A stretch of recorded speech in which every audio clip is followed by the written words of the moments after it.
So now, had you been familiar with the Narnia books before you got involved with this? Actually, I used to listen to the story tapes when I was about 7 or 8 years old, and I used to love them. They used to send me to sleep every single evening. Yeah, I read them when I was about 7 and then reread them during the auditioning process, and actually really loved them just as much the second time round. I was the one person, then now you see there's nobody left. I'm an extinct species, the only person in the English-speaking world who had not read it. And I read it just when Andrew asked me to do it, so I came to it very late. Take them. There is a prophecy that 2 sons of Adam and 2 daughters of Eve will appear to defeat the White Witch. I read the books when I was 8. And I loved the world. I stayed in that world of Narnia, reading all 7 books for as long as I could. And that was really the reason to take it on. I didn't plan to do a film this big or this daunting, but I couldn't really let anyone else do it.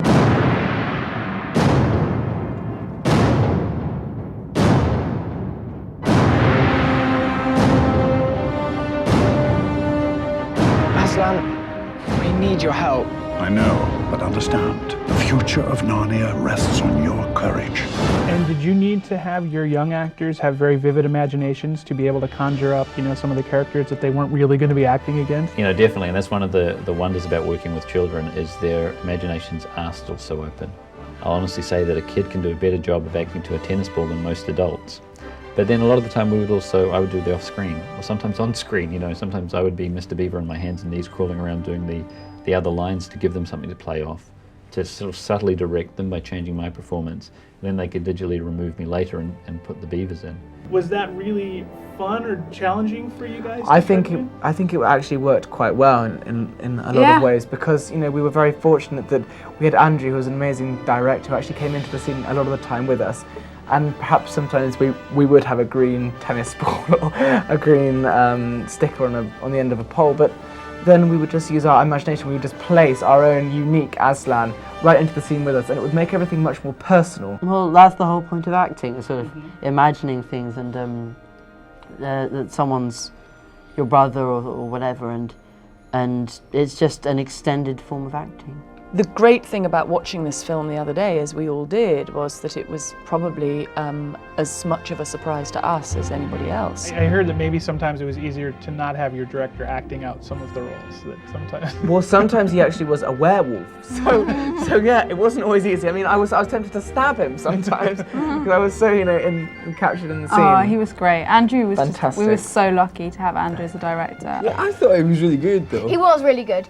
For Aslan, it was a bit weird because he used to go, "Hello, I'm Aslan."